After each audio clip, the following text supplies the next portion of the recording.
Al Pacino, at 85, represents a living testament to art itself. He remains restless, reaching forward, refusing to fade away. His legendary status doesn't prevent him from walking unnoticed today. Dark glasses shield his face as he moves with a slower gait and gentler presence. I've watched his remarkable evolution through cinema. The fiery young actor has become film's elder statesman. The news of Diane Keaton's death from pneumonia at 79 deeply affected Pacino. Their relationship had ended over 30 years ago, yet Pacino expressed that the memories remain vivid, and with her passing, they have returned with a force that is both painful and moving. Her loss brings into focus a life filled with extraordinary achievements and deep personal sacrifices. His breakthrough came during his Al Pacino, age 1972, era in The Godfather. His work continued through Al Pacino, age 1983, and beyond, spanning generations. A haunting truth lies at his story's heart: his dedication to craft left almost nothing for himself. The tragedy behind the legend reveals a man who lived 1,000 lives on screen. His personal life unfolded with dramatic twists and heartbreaks. Childhood abandonment, professional triumphs, lost love, and late fatherhood paint a picture more complex than any character he's portrayed. Pacino faces childhood abandonment in the Bronx. Alfredo James Pacino was born on April 25, 1940, in East Harlem, New York City. No one could have predicted that this child would become one of cinema's most powerful figures. Life's emotional challenges started early for Pacino. His parents split up before he turned 2, leaving a void that would echo through his entire life. The departure of his father, Salvatore, nicknamed Sal, became what Pacino later called the missing link in his growth. He remembers a rare moment with both parents at the Dover Theatre around age 4. During a melodrama, he spotted his father, who served as a military police soldier, walking on the lower level. "I instinctively shouted out, 'Dada,' my mother shushed me," Pacino said. "I shouted for him again. 'Dada,' she kept whispering, SHH quiet, she didn't want him to find her. He did though." Sal barely provided any money at first. A court finally ordered him to pay $5 each month for their expenses. This abandonment left such a deep mark that years later, Pacino would say, "I consciously knew that I didn't want to be like my dad. I wanted to be there for his own children." After the split, Pacino and his mother Rose moved to her parents' tiny top-floor apartment in a South Bronx tenement building. Up to 7 people lived in the cramped 3-room space at times. Young Alfredo slept between his grandparents or on a daybed in the living room. Rose Girardi had Pacino at a young age and worked factory jobs to support them. The battle against poverty never ended. "My mother's tragedy was poverty," Pacino later said. Rose struggled with serious mental health issues. She received electroshock treatment and tried to take her own life when he was just 6. She died from an overdose when Pacino turned 22. Rose still managed to provide vital stability despite these challenges. "It was tough for me growing up," Pacino said, "but my grandmother ruled everything, and my mother was second. She kept him off dangerous streets after dark, which Pacino believes saved him from worse outcomes. She parried me away from the path that led to delinquency, danger, and violence." Rose's greatest gift to her son was a love of movies. "I was performing since I was just a little boy. My mother used to take me to the movies when I was as young as 3 or 4. I didn't know she was supplying me with a future," Pacino said. These early cinema experiences laid the groundwork for his career. The darkened theater became a sanctuary for young, Sonny Boy, a nickname from an Al Jolson song his mother sang to him. "The movies were a place where my single mother could hide in the dark and not have to share her Sonny Boy with anyone else," Pacino remembered. Rose sometimes worked as a cinema usherette and took him to films. The next day, Pacino would act out all the parts. He often performed scenes for his extended family too. His grandfather also played a vital role. "One of the great relationships of my life," Pacino called it. They spent warm evenings on the tenement's tar roof, where his grandfather told stories about his rough youth in turn-of-the-century New York. These storytelling sessions and his mother's love of movies created the foundation for what would become an extraordinary acting career. Pacino finds salvation in acting. A young man from the Bronx found his life's direction after years of struggle. Money problems forced Pacino to quit school at 17 and take odd jobs, but he couldn't ignore his passion to express himself. Pacino's path led him to the Herbert Berghof Studio, HB Studio, a well-known acting school in New York City. Charlie Laughton became his first real mentor there and saw something special in Pacino's raw talent. "I wouldn't have made it here without Charlie," Pacino would say later. Their bond grew beyond acting lessons. Laughton opened Pacino's mind to Joyce and Rimbaud's works. "He would read them, and then I would read them myself," Pacino remembered. "Reading helped me deal with my troubles. You could not find me without a book." Pacino's hard work at HB Studio for 4 years paid off when he earned a spot at the prestigious Actors Studio, an exclusive group for professional actors in Manhattan's Hell's Kitchen. This win meant more to him after being turned down once before. The acceptance changed everything. "It was directly responsible for getting me to quit all those jobs and just stay acting," he said. "It built my confidence and gave me a place to work out, to connect with people. It was a major part of my life. I'll be grateful to the Actors Studio forever." Lee Strasberg, the master behind method acting in America, became Pacino's teacher at the Actors Studio. Their first memorable meeting happened on January 17, 1967. Pacino performed a monologue from Eugene O'Neill's The Iceman Cometh that turned into a Hamlet soliloquy. The audience broke tradition and applauded. Strasberg then asked him to play O'Neill's character as Hamlet and Hamlet as O'Neill's character. Later, Strasberg told him, "The courage you have shown today is rarer than talent."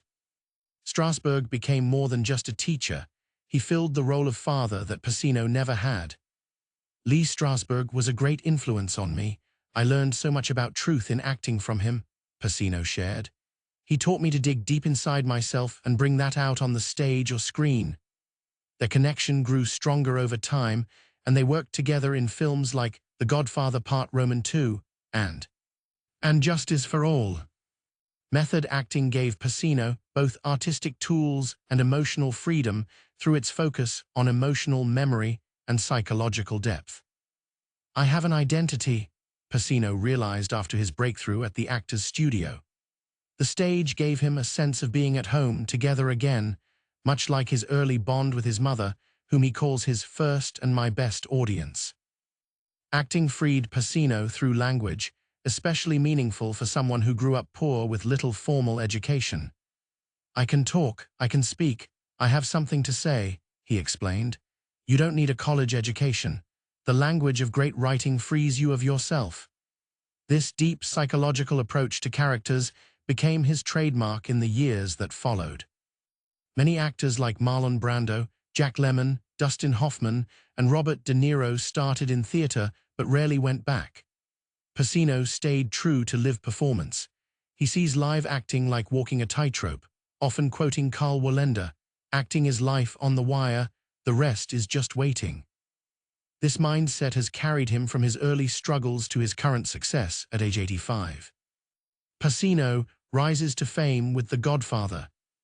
A struggling actor who found refuge in the theater stood on the brink of a change that would reshape his Hollywood future. The power of a single film role still shapes Al Pacino's legacy and cinematic history at age 85. Francis Ford Coppola started casting for his adaptation of Mario Puzo's novel The Godfather in 1971. Paramount executives had their own vision for Michael Corleone's role. They wanted stars like Jack Nicholson, Robert Redford, Warren Beatty, or Ryan O'Neal. They rejected all but one of Coppola's cast choices, including seasoned actors James Caan and Robert Duvall. Pacino's experience was limited to a single scene in Me, Natalie and the Addiction drama The Panic in Needle Park. Studio executives questioned this unknown actor's ability to handle such a crucial role. They saw him as physically wrong, too short, and too scruffy. Paramount's team kept pushing back against Coppola's choice. Yet Coppola noticed something special others had missed.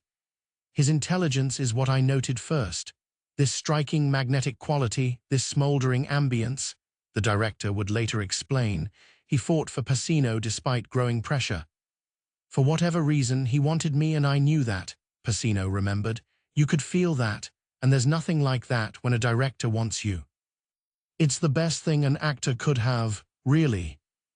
Pacino's methodical approach to character development created some issues. My interpretation of Michael was like planting a garden. It would take a certain amount of time in the story for the flowers to grow, Pacino explained. He wanted to show Michael's gradual change. This is a character that could be very effective if he comes out of nowhere. A crucial decision saved Pacino's career when Coppola changed the shooting schedule to film the Italian restaurant scene earlier. This scene, where Michael murders Sollozzo and police captain McCluskey, showed exactly what Coppola had seen in the young actor. Then Francis showed the restaurant scene to the studio, and when they looked at it, something was there, Pacino noted.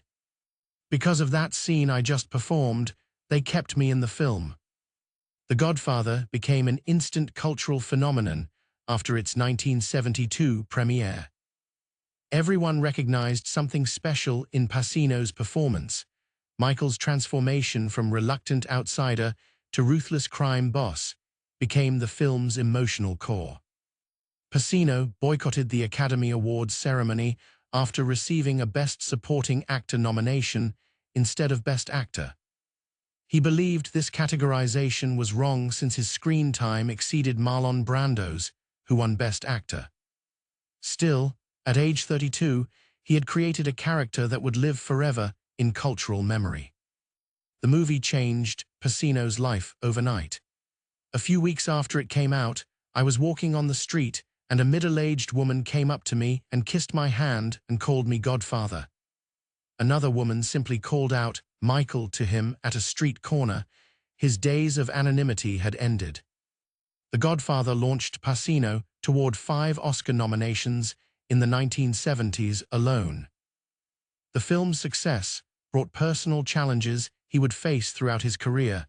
The thin line between his own identity and the characters he played with such intensity grew increasingly blurry. Pacino sacrifices self for his craft. Success didn't come easy for the rising star. Pacino's career reached incredible heights, but the hidden costs of his complete dedication to acting piled up. These costs would shape both his achievements and personal battles. Pacino didn't just perform complex characters, he lived them in ways that mixed up the lines between actor and role. The filming of Dog Day Afternoon pushed him to his limits after some tough rehearsals.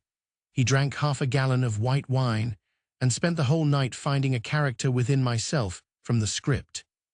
The next day, he was so different that director Sidney Lumet thought he might be breaking down. I think I was becoming somebody else. I was becoming the guy that's in the film, Pacino said. I still don't know if I fooled myself or what, but I went through that, and it helped me. By 1983, you could see the wear on his face. Richard Price, who wrote Sea of Love, noticed it too. He's not beautiful anymore. He doesn't have that urban street beauty he had. Here he's got years on his face, he's got weight in his face, gravity.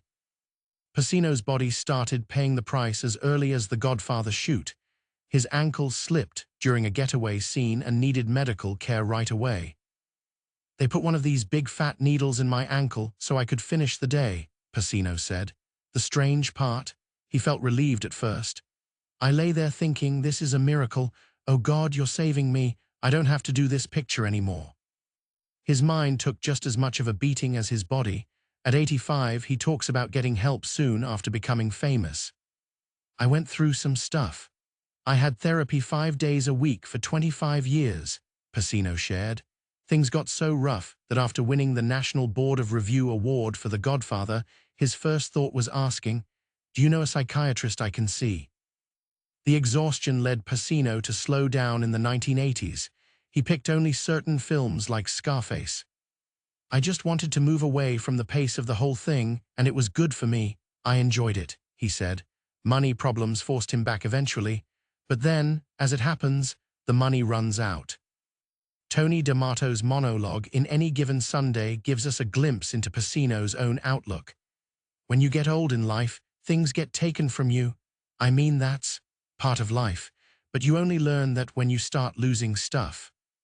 Pacino always gave everything to his roles. That's what a leader's about, sacrifice. The times he's got to sacrifice because he's got to lead by example, not by fear and not by self-pity. These words from his character echo his own approach to work. His mentor Lee Strasberg saw it clearly. Some actors play a character so completely that he continues to live a role long after a play or movie is over. This deep dive into characters often hurt Pacino's well-being as he struggled to break free from roles he played with such intensity. Looking back, Pacino wishes he'd made different choices in his later career. Pacino regrets that many of his Hollywood movies of the past decade have been business chores, taken on for primarily financial reasons. Yet his love for acting never wavered. "I worked for United Parcels once, and I don't want to have that feeling with my own craft, that it's just a job." At 85, he's still hungry for more. "I believe I have not reached my stride, which is why I persist." Pacino loses love he couldn't keep. Al Pacino's meteoric rise to fame came at a cost to his personal relationships. His dedication to acting left little room for lasting connections, but one relationship stood above the rest, both in its depth and the pain of its loss. The magic started during the filming of The Godfather in 1972, right as Pacino's star was rising. He met Diane Keaton on set, and their chemistry was electric both on and off screen. Their portrayal of Michael and Kay Corleone became one of cinema's most intricate relationships.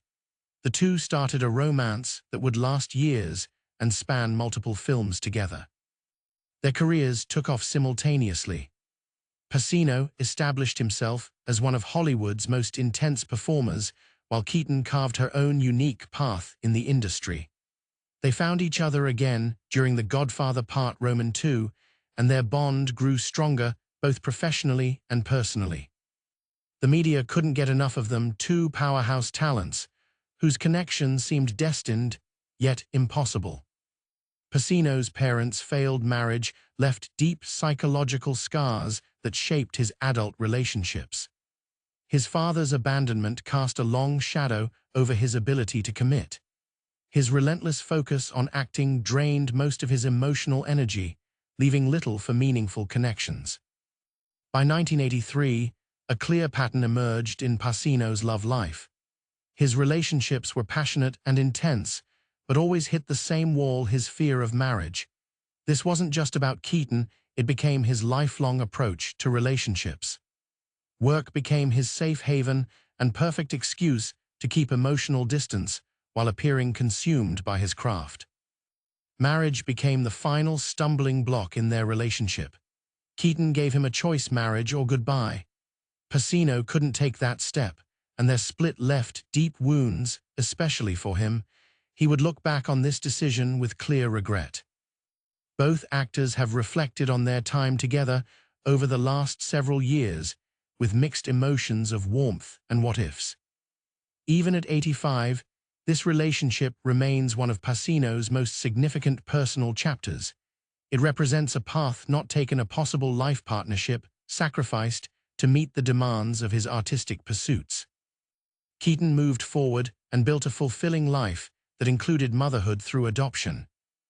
Pacino continued his pattern of intense but temporary relationships. Only later, at 81 and beyond, did he find some balance between his professional passion and personal life. Pacino becomes a father late in life. Fatherhood has shaped Al Pacino's life in deep and complex ways. His artistic achievements grabbed headlines, but his role as a parent shows the most layered side of his personal story. Pacino never married, but embraced being a dad several times. His daughter Julie Marie came into his life in 1989 when he turned 49. She was born to acting coach Jan Tarrant. Looking back at her childhood, Julie said, "My mom always kept me in check and made sure that I never felt entitled or that I deserved anything because of something that my father did." A few years later, Pacino had twins Anton James and Olivia in January 2000 and one with actress Beverly D'Angelo. Their relationship lasted from 1997 to 2003. The couple tried IVF treatments starting in 1997. After splitting up, they managed to keep a respectful co-parenting relationship. D'Angelo put it simply, "The power of our love for our children were the foundations for resolving any conflicts and creating a new history as co-parents." Now at 85, Pacino sees how deeply his children changed his point of view. "Before I had my three, I'd walk around in my own head, not noticing anything. Acting used to be everything. Now, because of them, it's just a small part." Life threw a surprise when Pacino became a dad again in June 2023 at 83. His girlfriend then, film producer Noor Alfallah, 29, gave birth to their son, Roman. They started dating in April 2022. People close tie well. The age gap doesn't seem to be a problem. The news shocked many when the pregnancy came to light just weeks before Roman's birth. Stories emerged that Pacino asked for DNA testing before accepting paternity, given his age. Pacino shared his thoughts about late fatherhood with honesty. "I want to be around for this child, and I hope I am. I hope I stay healthy and he knows who his dad is." Asked about this new chapter of fatherhood, he simply said, "It's always the same. It's a miracle." Pacino and Alfalah's romantic relationship ended, but they stayed friends and co-parents. Alfallah filed for full physical custody of Roman in September 2023. They reached a settlement by October. Their agreement includes shared legal custody. Both parents must consult with one another on all major decisions relating to Roman's health, education, and welfare.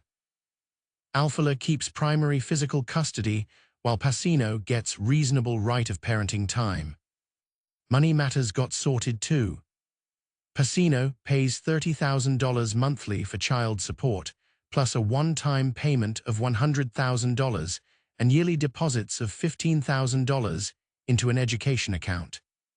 Technology helps him stay connected with his youngest. "He does text me from time to time," Pacino said about Roman. "Everything he does is interesting to me, so we talk. I play the harmonica with him on the other video thing, and we have made this kind of contact." Pacino endures financial betrayal and career decline. A financial nightmare lurked behind Al Pacino's glamorous career. The legendary actor, who once earned Hollywood's highest paychecks, faced an unthinkable betrayal by 2011.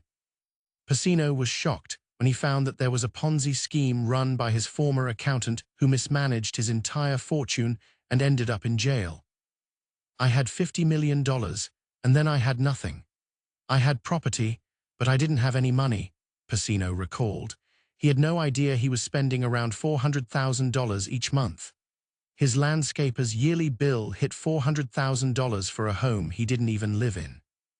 More shocking still, he unknowingly paid for 16 cars and 23 cell phones. Money worries forced his choices at a time when he should have focused on artistic merit. "Jack and Jill was the first film I made after I lost my money. To be honest, I did it because I didn't have anything else," he admitted. He started taking any role that paid well, including commercials he'd turned down before. He also began charging fees for university seminars he used to offer free. The public saw a legendary actor, but behind closed doors, Pacino struggled to get back on his feet. "I wasn't a young buck, and I was not going to be making the kind of money from acting in films that I had made before." He sold one of his properties and grabbed any chance to earn money. All the same, Pacino managed to keep his spirit up. "I never despaired through the whole ordeal." Al Pacino's life, at the age of 85, is a testament to the glory and loneliness hidden behind success. Behind the fame, money, and legendary roles is a man who has experienced loss, pain, and moments that make fans' hearts ache. What do you think about Al Pacino's tragic yet courageous journey? Share your feelings in the comment section below. And if you want to continue following the touching stories of Hollywood legends, don't forget to like, subscribe to the channel and turn on the notification bell so you don't miss the next videos.